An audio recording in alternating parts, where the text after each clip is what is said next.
The Bengals offseason program continues, and Lyle Collins posted an encouraging update on Wednesday. Some discussion about that, plus Bengals Sands. Mike Santagata is here to talk all things Myles Murphy and DJ Juan Drago Turner. You are Locked On Bengals, your daily Cincinnati Bengals podcast, part of the Locked On Podcast Network, your team every day.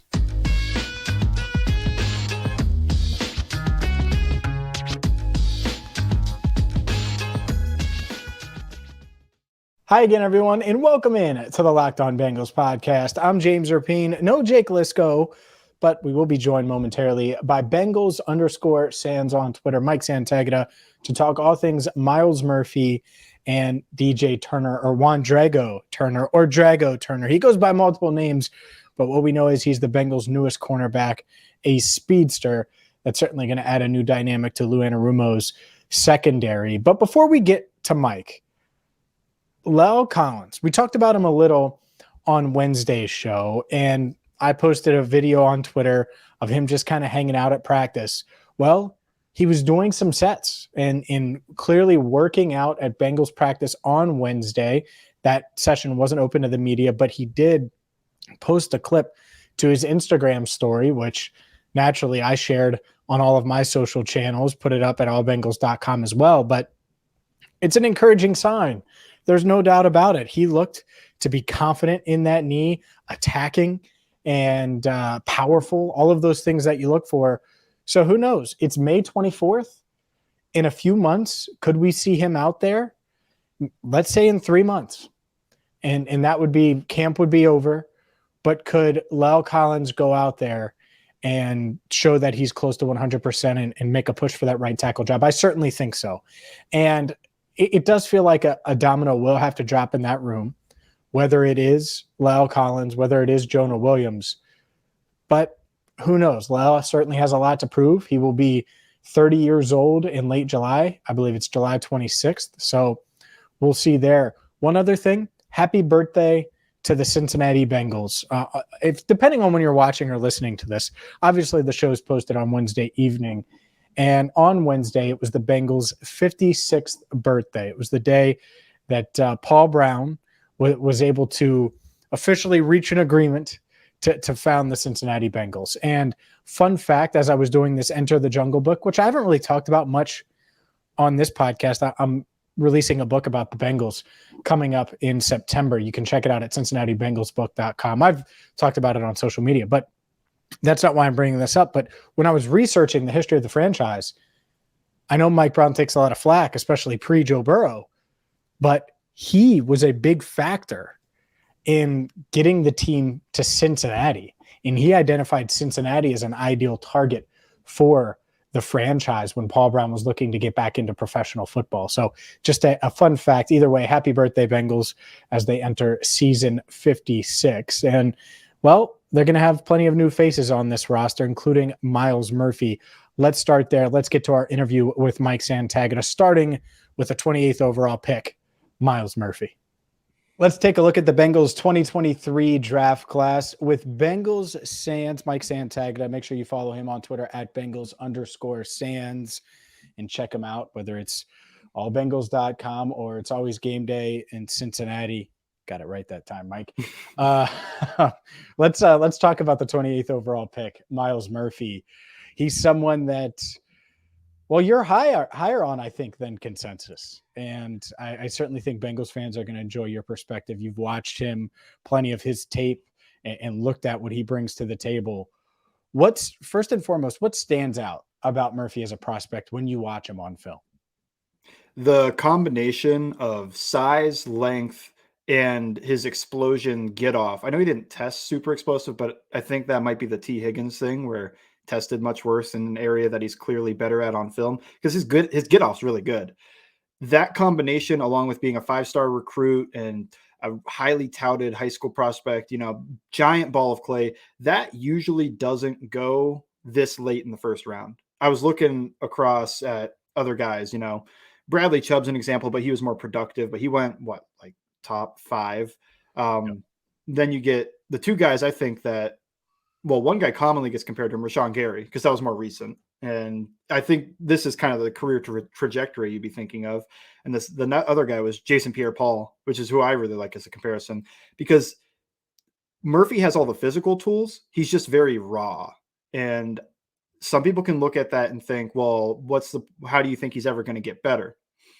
But I look at that and I think this guy was producing 6 sacks and he didn't know what he was doing. So if Marion Hobby is able to get him to change things up a little bit, and we can get more into the minutia about that. But if he's able to get him to really refine his technique, use that explosive get off, which to me is the most important thing any pass rusher can have, is the ability to get off the ball quick. And then he has the size to play versatile, either inside, and basically he could play wide 9 with his get off, or which is way outside the tight end, or he could play probably a little bit of 3 technique with his size. So that's the versatility to take him all the way out there to inside. And then I think there's a lot of potential as a pass rusher. You're probably not going to see it year 1. And that's always scary because we live in an age that everything has to happen right now. We have takes in the off season, right after the draft, before the draft, every day. I feel like you're going to take a deep dive into these guys, which is good, but I think it's going to be a little bit of a development for him. Every time you look at like, Ogba is another guy that's kind of like that, although I think he was a little bit less touted as a recruit. But Emmanuel Ogba, Rashawn Gary, Jason Pierre-Paul, there's a whole bunch of these types where they didn't really know what they're doing in college, but they have the size, athleticism combination that is pretty rare to find. And they usually start a little slow. And Gary, just this past year, got up to 9 sacks, had a ton of pressure. He was dominant.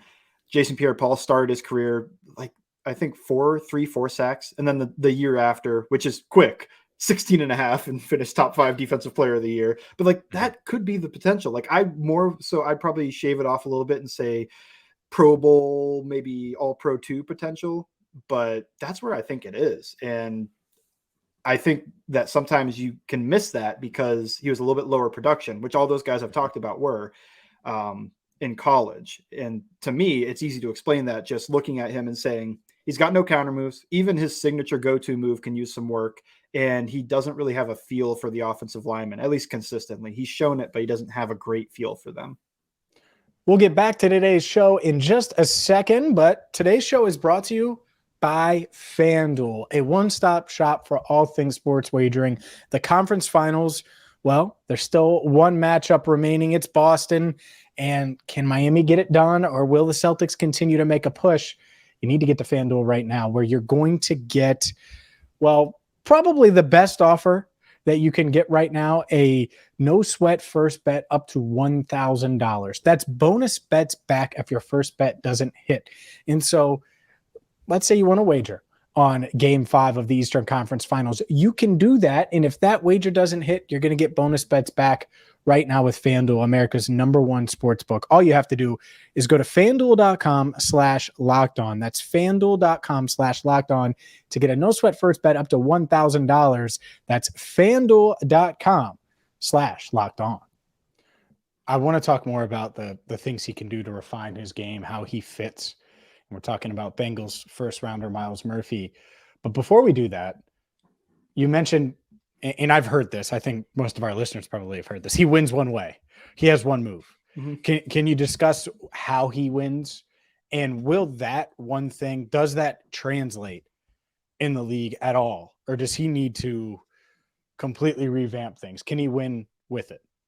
Yeah, he can win. So what he likes to do is use either a long arm and use his length, but I think there's a way he can refine that. Or he even bull rushes, speed to power, 2 hands, tries to run through guys. That translates because of his get off. Because he can get off the ball so well, he's going to get tackles to really have to go, oh crap, kick out there real fast. And while they're trying to kick out there and get out to stop the speed around the edge, which he can threaten, that's when he turns. Trey Hendrickson does it all the time, although he's got shorter arms, so he always goes 2 hands, helmet down through the chest. But that speed to power, get them to open up, turn, be like, I got to get out to this guy. And then right when he turns and opens his hips to him, you turn around and you try to power through them. He could do that. And it's good, this video, if you're not watching video, I'll explain it too. But the one thing that stuck out to me with his long arm is he's straight ahead with it, which you can see here. That's about how long it is. If he turns his upper body like Carl Lawson used to do, you're adding 3 inches more to your long arm to be able to be extra long. And he was effective with it, even though he didn't really turn his body and make himself longer with that one arm. He just had the one arm out and he was already long and in college, so it's able to work. But if Hobby can get him to, we'll have to see if he can, but contort the upper body while keeping the lower body consistently running through. I mean, that's how Carl Lawson became a pressure master. You hope that he can do more than just pressure, get the sacks and stuff. But that would be the first step, I think, is to make his signature move, that long arm, even better, and then work on the counters, the change ups, and even, I think, block recognition and feel for the offensive line as well. But yeah, I think his signature move, or at least his go-to move right now, will probably be his go-to move in the NFL. And it's probably what's going to work the best for him. He just needs to be able to threaten all 3 phases of the offensive tackle through him, around him, or inside of him better, so that he really gets that offensive tackle. Because if you're not going to win around the outside, then the offensive tackle is going to cheat a little bit and let you take that outside and then try to run you around. But if he can win around the outside with that get off, and then also be able to run through a guy as he starts to look like he's going around the outside and power through him, that's great. That already makes you a plus pass rusher, I think. You mentioned some of the counters and stuff that he needs to work on. Let's look a little bit closer at that stuff. Did he show any counter moves at Clemson? Is it just they need to be refined, overhauled, completely started from and learned from the ground up? Explain what you mean there. Obviously, he has a couple go-to moves, but is there just nothing else there right now? There's not much. I do think against Ike Mekwanu, who was the 6th or 8th, somewhere around there overall. I think it was 6th overall pick last year, not this year. Mm-hmm. And he was only 19 years old when he went against him.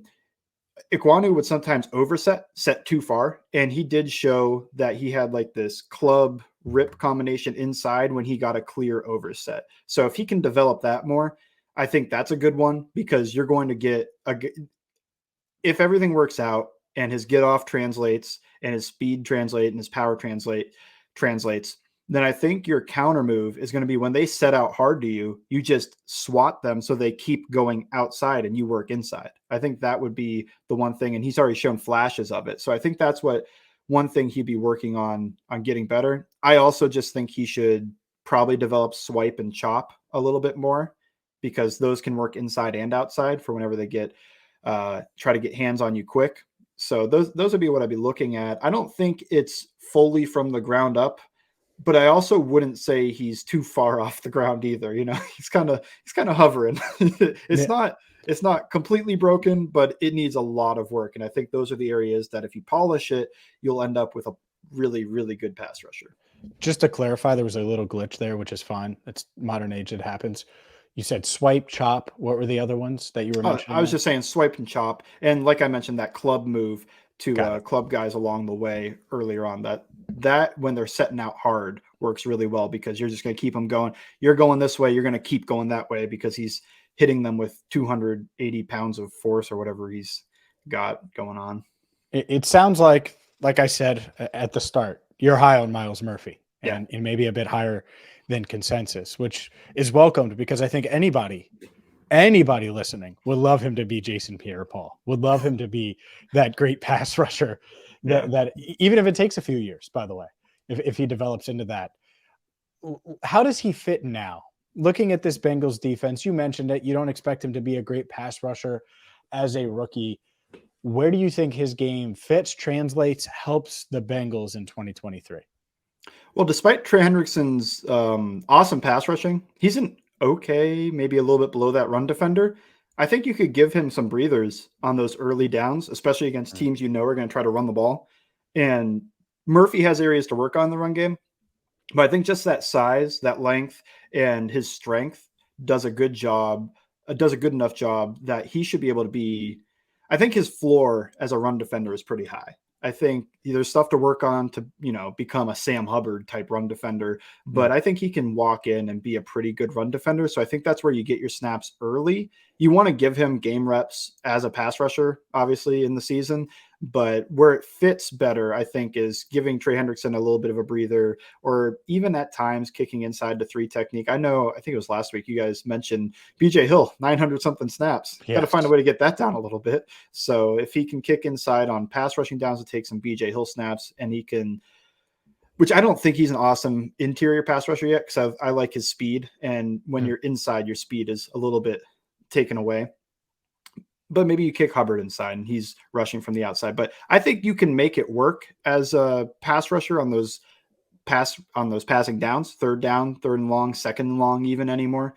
You can make it work. But I think where it fits a little bit better is to give Hendrickson breathers, give Hubbard breathers even, and as a run defender, because I don't think you're going to lose too much with him coming on the field, especially for Hendrickson. It's interesting you mentioned that, because I think that the key, and I hope they're willing to do this, is kick Hubbard inside a bit.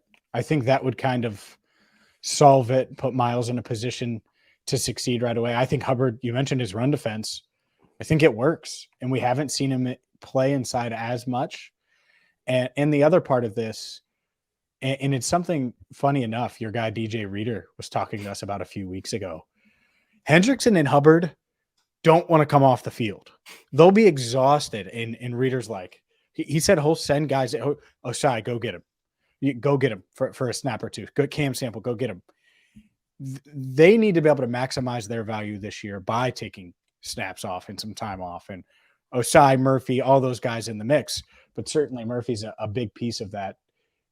Does it make sense, you think, to kick Hubbard inside more? Because that's the clearest path for me. Not all the time, of course. But you still put Murphy in a position to succeed, and I think Hubbard could thrive on the interior. Yeah, and they used Hubbard like that a few years ago. It wasn't last year and really the year before, but when they had Dunlap, I always saw Hubbard inside, Dunlap outside, and they were really good on those stunts and games. So if you can get Murphy to work those stunts and games like Dunlap and Hubbard were able to earlier in Hubbard's career, I think it works. And even if you don't work that, I don't think either one of them's a great interior pass rusher, but you can manufacture stuff. You can run games. You can do whatever and make it work so that you still have your best 4 pass rushers on the field. And that's always a plus. So I think it works well. I think if you're just going to ask either one of those guys to just win one-on-one against a guard with center help, possibly, then you might not see too many wins. But if you can scheme it up, which Lou did, I'm not talking about, a Paul Gunther defense or Terrell Austin. It was a Lou Anarumo defense that Dunlap's first year with Lou Anarumo, where they actually worked together. Wow. It worked out well. It's shocker. And yeah. I know everybody remembers the year after what happened, but the year before Burrow, Anarumo was the coordinator, and they ran all these games and stuff. They had Hubbard on the inside. I don't know why they stopped doing that, but that's something that could really work between the two, because I thought Murphy was really good on his stunts in college. So if that translates, then you might be able to, they might be able to work. I don't start to think of a 2-man combo that's famous. Dwight Howard and Hito Turkoglu over there. Oh my God. Nikola Jokic and Jamal Murray. There you go. That would be one that would work. Shaq and Kobe. Well, that's 2. I didn't want to go too lofty. That's why. Let's not. Yeah, let's not. Parker and Parker and Duncan's probably too much. Parker and Ginobili. And Ginobili. That's still probably smaller. Too much. I was trying to find a big Anyways, see, we could do NBA and go into an NBA tangent, but instead, you have more to say? No, that's all. Okay. All right. I just want to make sure. Let's go to round 2. Juan Drago Turner, DJ Turner, the second. Bengals take him with the 60th pick. Obviously, he's known for his speed, ran a 4.26 40-yard dash at the combine, played at Michigan, played on some really good defenses at Michigan. What stands out about his game? What do you like? What are you concerned about? Yeah, the movement ability translates on film. I think you talk about prototypical, he's almost the prototype for what you're looking for in terms of movement. And that's something that, purely talking movement ability, reminded me of Jonathan Joseph, who was similar, the movement ability and all of that. I don't think that's the one-to-one comparison. There's a reason he went later in the second round, that we'll get there. Say he's next J-Joe. That might be the ceiling. Better get your Gatorade ready. I think J-Joe could be the ceiling. Like, it's not impossible because of the movement. That's the first thing that really stands out. And that's everything. It's really smooth hips. There's the 4.26 speed shows up, and we're just working side to side shows up. Everything you're looking for in terms of his movement is there. So if you can get everything else to work, then you're cooking with gas. I just think like there are so many times I think he didn't play with perfect technique. Like he opens up his hips too early and the guy goes to his backside. And unlike most corners who, get into oh crap mode, he's just flips his hips 180 degrees and just works that way. Like that's not normal. That's pretty awesome. And I think that's why you could be bullish on him for even being there at pick 60. Yeah, I was surprised. I was surprised he was there at 60. I was having a conversation in the media room, and there was about 5 picks to go, and Keely Ringo was there. There's a couple other guys. Adibare, I think someone mentioned, and I was like, DJ Turner. And they said something. And I was like, no, I think DJ Turner's in the mix, and it ended up being him. And it's just makes a lot of sense to me for him to be in the mix here. What are you concerned about? He's 22 years old, so age, especially in this draft, he's not an older prospect. He's about average, I would say, there. But what concerns you when you look at DJ Turner or Juan Drago? I need to get used to it because Drago is it's a pretty cool name. The first thing is something he can't really fix, and that's just his length. It shows up a little bit because I think he's an outside guy. I don't think he's an inside guy that some people have pegged him as. And I listened to the Lou Anarumo's Zach Taylor press conference after the pick, and they said outside corner. They didn't say nickel or anything like that. So I was like, all right, my take has been confirmed, at least in my mind. That was enough for me because he just moves too well to stick him inside, and he's light. But the length is the one concern with being an outside guy. There's 2 things with that is one, he likes to jam guys. He can't really 2-hand jam just because of the length, but he actually makes up for that because he actually does turn the body. If you listen to the first part of this, turns his body when he goes for the one-arm one and makes himself really long. It just stabs them in the chest real quick, disrupts the rhythm as a jam. But what he's best at is what William Jackson was actually best at, which is mirroring the release and not jamming them until after everything's done, then give him a little hit. So that's what he does well, but the length is a little bit concerned there. And the weight, I think, is the other concern. Just taking on blocks, making tackles, which I didn't think he had perfect tackle for him either. He's kind of like at times he just kind of hops on him and tries to get him to come down that way. So kill the engine, all that stuff, wrap the legs up. But I think the weight, he get in the weight room, he's got a year. Unless, somebody gets hurt, which somebody probably will at some point, but he's probably got a year until he's a full-time starter. So get in the weight room and get stronger. He can't get longer, but the only time that's really going to affect him is when specific jams. But the other thing is perfect throws can beat him. And it showed up a couple of times, like low and away from him. You see his outstretched hand and you're like, man, another inch on that fingertip and this ball would be tipped. It's just like, that just stinks. He's perfect. He's did everything right. It's just a perfect throw can beat him right now. But hey, quarterbacks aren't going to make perfect throws all the time. So I'm not super concerned about that. I'm more so think about the weight and just get his weight up so he can handle some of these big receivers. Yeah, it makes a ton of sense to me. We'll get him in the weight room. And I know Dax Hill, part of what he's doing this offseason, putting on a little extra weight. And so DJ Turner could follow that route as well. Obviously, they were college teammates.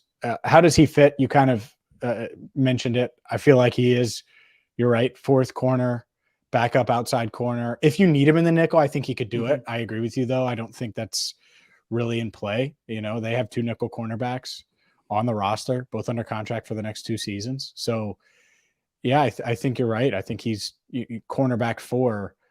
Is that how you see him, just backing up these guys on the outside? Yeah, I see him backing up the guys on the outside. Like you said, I wouldn't be shocked if he won the backup nickel job. Or like if Mike Hilton gets hurt, I could see it going there. I just think his long-term projection is going to be on the outside. That's where you're going to look for him to start 3 years from now, 2 years from now. But yeah, first year, kind of that NBA 6-man. I'm going to fill either spot, hopefully, but maybe just back up outside. We'll see. He didn't play too much nickel at Michigan every once in a while, but he mostly played outside. It's interesting. Draft guys are always, I feel like, trying to move these guys around, saying he's a nickel. I remember Cam Taylor-Britt took like 2 snaps in a game, and they were saying like, he might be a safety. It's like, well, he took 2 snaps there. I don't know how we're getting that. Yeah, I agree with you. So the idea of DJ Turner and Cam Taylor-Britt being cornerback 1 and 2 in 2024, and I'm not trying to pencil in those 2 guys and no Chidobe Awuzie, but does that scare you? Or is that something where you're like, yeah, both guys, especially under Lou Anarumo, could be solid players in year 2 and solid starters? Cam Taylor-Britt would be year 3. Doesn't scare me. I think it makes a lot of sense. I think, okay. Cam Taylor-Britt's kind of your bully. He's a guy that if their best receiver is a big guy, you're probably going to put Taylor-Britt on him and just, try to get him to waste a lot of energy, jam him at the line. And then if it's a smaller, faster route running type, that's when you put DJ Turner on him. And he's probably not going to get sauced up. He's probably going to stick with him on any vertical routes. So I think from that standpoint, it makes a lot of sense that you're going to have those 2 there. Always a little nervous, I guess, with 2 young guys that I think Taylor-Britt proved enough that he's a starting corner, and that was with Eli Apple on the other side. So I was going to say, like, what about, without another true number 1 guy? But it's not like they really had that. They had 2 number 2 types to me in Eli Apple and Cam Taylor-Britt, at least Cam Taylor-Britt's rookie year. And we'll see where it goes. But, especially with Lou Anarumo, I feel fine about it. I guess the one thing you could think about is, what about when the safety play might get a little bit worse than Von Bell, Jesse Bates, which you're hoping it stays, you're hoping Dak Sell's a superstar, and you're hoping that Jordan Battle, Nick Scott over the next 3 years, the combination is going to be just as good as Von Bell.